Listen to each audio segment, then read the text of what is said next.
पिलामाने आजी आमे तृतीय श्रेणी साहित्य पुस्तकर सबु सुंदर विषयर अभ्यास प्रश्न उत्तर करिबा। अभ्यास 1 नंबर आस कथावार्ता हेबा। क नंबर प्रश्न रवींद्र बाबूंक घर पछ पाखे कौन अछि? उत्तर रवींद्र बाबूंक घर पछ पाखे गोटिए छोट बगीचा अछि। ख नंबर प्रश्न बगीचारू रवींद्र बाबू कौन सबु पांती? उत्तर बगीचारू रवींद्र बाबू पनीपरिबा सहित फूल और फल मध्य पांती। ग नंबर प्रश्न रवींद्र बाबू केउठारे खबर कागज पढ़ंती? रवींद्र बाबू बगीचारे गोटिए गछ मूले बसी खबर कागज पढ़ंती। घ नंबर प्रश्न माधवी को क्यों ऋतु भल लगे और कहीं? माधवी को ग्रीष्म ऋतु भल लगे। एही ऋतु रे चारिआडे सफा सुतुरा देखा जाए। वर्षा और शीतर कष्ट न थाए। एही ऋतु जोगु वर्षा होई थाए। तेणु माधवी को ग्रीष्म ऋतु भल लगे। 2 नंबर पाठरू उत्तर खोजी लेखिबा। क नंबर जेजे प्रतिदिन ऊपर ओढ़ी कौन करती?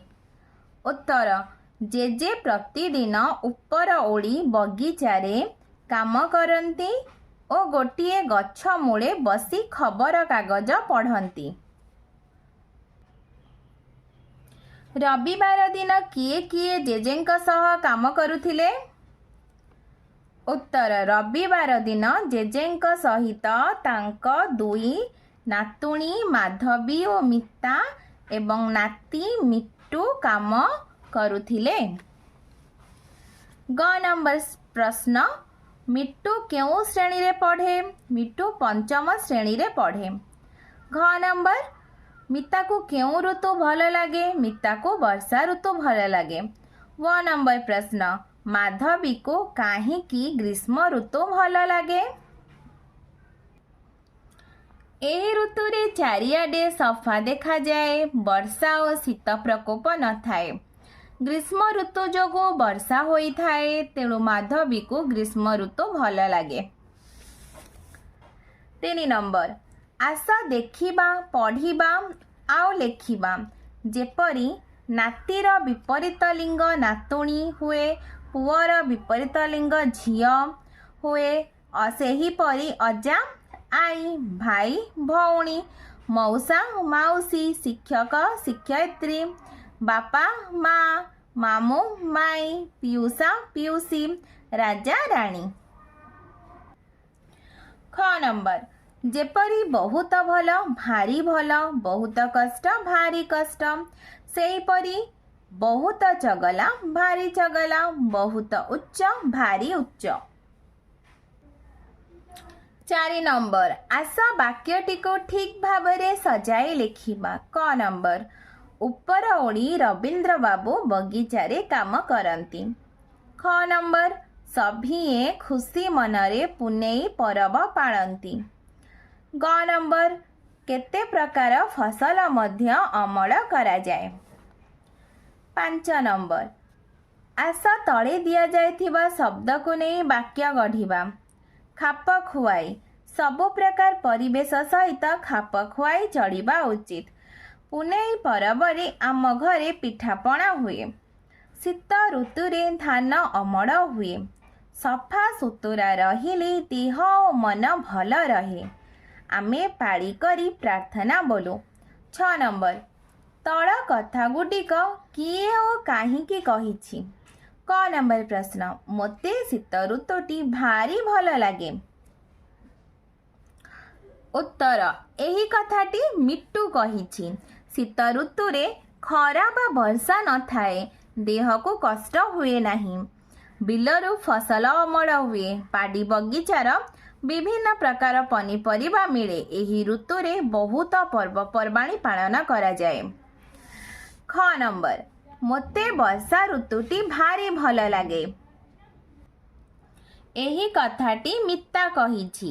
ବର୍ଷା ଋତୁରେ ପ୍ରଚୁର ପାଣି ମିଳେ। ଗାଧୁଆ ଓ ଧୁଆଧୋଇରେ ସୁବିଧା ହୁଏ। ଚାରିଆଡ଼ ନୂଆ ଗଛପତ୍ରରେ ପୂର୍ଣ୍ଣ ହୋଇଥାଏ। ବାଡ଼ି ବଗିଚାରୁ ବହୁତ ପନିପରିବା ମିଳେ।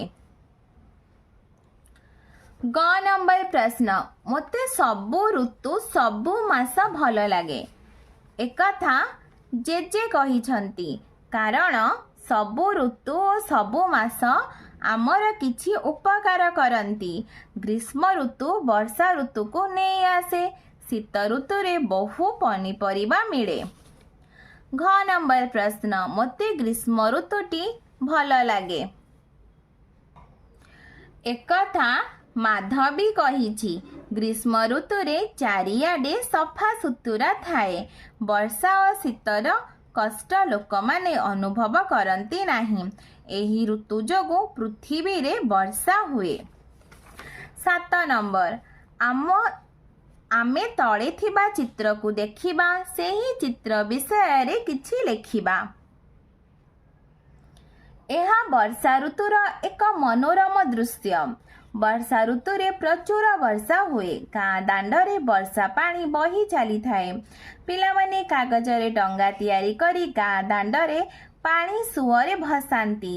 ଏହି ସମୟରେ ପିଲାମାନେ ଭାସିଯା ମୋର କାଗଜ ଡଙ୍ଗା ଗୀତଟି ମଧ୍ୟ ଗାଇଥାନ୍ତି। ପିଲାମାନେ, ତୁମକୁ ଭିଡ଼ିଓଟି ଭଲ ଲାଗିଲେ ଲାଇକ୍ ଆଣ୍ଡ ସବସ୍କ୍ରାଇବ୍ କରିବ ଓ ନିଜ ସାଙ୍ଗ ପିଲାମାନଙ୍କ ସହିତ ସେୟାର ମଧ୍ୟ କରିବ।